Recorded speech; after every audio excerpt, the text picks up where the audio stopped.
विद्यार्थी मित्रांनो नमस्कार. आपल्या ज्ञान मेंटर मिलिंद पाडेवार या यूट्यूब चॅनलमध्ये तुम्हा सर्वांचे पुन्हा एकदा स्वागत करतो. मित्रांनो, व्हिडिओ फार महत्त्वाचा आहे कारण व्हिडिओ आहे मुंबई विद्यापीठाच्या PhD एंट्रान्स टेस्ट 2024 संदर्भातला. हो मित्रांनो, मुंबई विद्यापीठाने PhD परीक्षेचं किंवा पेट परीक्षेचं आयोजन केलं होतं. त्याचा निकाल सुद्धा जाहीर झालेला आहे.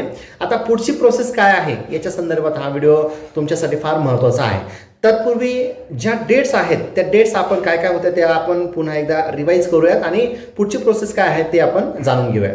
तर बघा, 25 ऑक्टोबर 2024 ते 6 नोव्हेंबर 2024च्या दरम्यान ऑनलाईन पद्धतीने पेट परीक्षेचे जे काही फॉर्म आहेत ते विद्यापीठाने मागवले होते.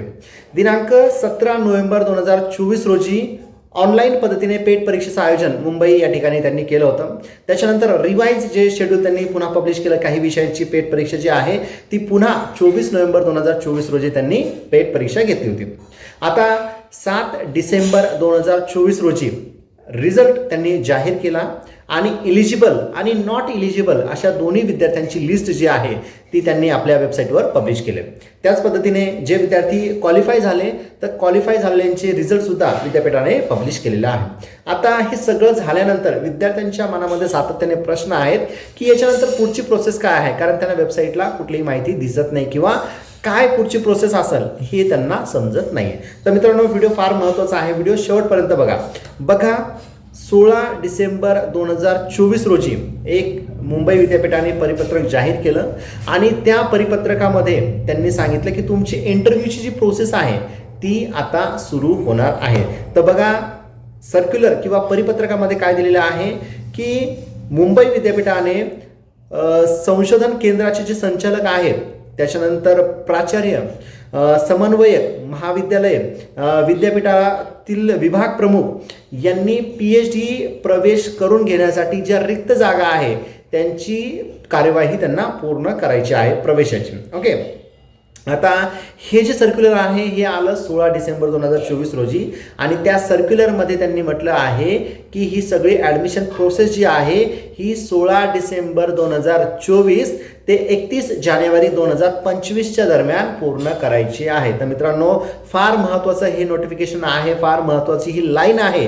16 डिसेंबर 2024 ते 31 जानेवारी 2025च्या दरम्यान तुमची सर्व जी काही ॲडमिशन प्रोसेस आहे सब्जेक्टनुसार ही पूर्ण केली जाणार आहे असं या सर्क्युलरमध्ये त्यांनी म्हटलेलं आहे. आता हे सर्क्युलर कुठे मिळेल, तर सर्क्युलर त्यांनी सांगितलेलं आहे की वेबसाईट आहे MU म्हणजे मुंबई युनिव्हर्सिटी .ac.in यावर तुम्हाला ही वेबसाईट बघायला मिळणार आहे. आता वेबसाईटवर गेल्यानंतर तुम्हाला तुमच्या सब्जेक्टनुसार जे काही नोटिसेस आहेत ह्या तुम्हाला बघायच्या आहेत. कोणीही गाफील राहू नका. प्रत्येकाला काय ते ईमेल करणार नाहीत किंवा मेसेज करणार नाही किंवा कॉल करणार नाही की तुमची ॲडमिशन प्रोसेस सुरू झालेली आहे. तर तुम्हालाच वेबसाईट चेक करायची आहे आणि त्यानुसार तुम्हाला ॲडमिशन प्रोसेसमध्ये सामील व्हायचं आहे. आता नोटीस कशी बघायची आपल्या डिपार्टमेंटची, आपल्या सब्जेक्टची, तर तुम्हाला सांगितलं की ह्या वेबसाईटला जायचं आहे. वेबसाईट पुन्हा एकदा रिपीट करतो, MU.ac.in. ही वेबसाईट तुम्ही ओपन केल्यानंतर, मुंबई विद्यापीठाची वेबसाईट आहे, ही वेबसाईट ओपन केल्यानंतर सगळ्यात खाली तुम्हाला स्क्रोल करायचं आहे आणि सगळ्यात खाली राईट साईडला तुम्हाला डिपार्टमेंट अनाउन्समेंट हे एक ऑप्शन दिसेल. त्या डिपार्टमेंट अनाउन्समेंट या ऑप्शनला तुम्हाला क्लिक करायचं आहे किंवा सिलेक्ट करायचं आहे. आता सिलेक्ट केल्यानंतर तुम्हाला त्या ठिकाणी वेगवेगळ्या डिपार्टमेंटच्या ज्या नोटिसेस आहे ॲडमिशन प्रोसेस संदर्भातल्या किंवा PhD ॲडमिशन संदर्भातल्या, तर त्या ॲडमिशन संदर्भातली तुमच्या विषयाची जी नोटीस आहे त्याला तुम्हाला क्लिक करायचं आहे. आता बघा, त्या ठिकाणी एक सॅम्पल म्हणून तुम्हाला सांगतो की कुठले जे सब्जेक्ट आहेत त्यांचे नोटिफिकेशन आलेले आहे इंटरव्ह्यू संदर्भात किंवा डॉक्युमेंट व्हेरिफिकेशन संदर्भात. तर बघा, केमिस्ट्री या सब्जेक्टचे इंटरव्ह्यू सुरू झालेले आहेत. तर याच्यासाठी त्यांनी सांगितलेलं आहे की 6 जानेवारी 2024 पर्यंत ॲप्लाय करायचं आहे. मग त्याच्यामध्ये इंटरव्ह्यूची जी तारीख आहे ती तुम्हाला कळवली जाणार आहे. मात्र ॲप्लाय तुम्हाला कसं करायचं आहे 6 जानेवारी 2024 पर्यंत. दुसरा सब्जेक्ट आहे सोशोलॉजी हा सब्जेक्ट, या सब्जेक्टसाठी 4 जानेवारी 2025 पर्यंत तुम्हाला ॲप्लाय करायचा आहे आणि इंटरव्ह्यू जे आहे हे 18 जानेवारी 2025ला ते कंडक्ट केले जाणार आहे किंवा घेतले जाणार आहे. तिसरा विषय आहे फिजिकल एज्युकेशनसाठी 3 जानेवारी 2025 पर्यंत तुम्हाला ऑनलाईन पद्धतीने अप्लाय करायचा आहे. आता अप्लाय कुठे करायचा आहे तर वेबसाईट आहे UOM म्हणजे युनिव्हर्सिटी ऑफ मुंबई phd.mu.ac.in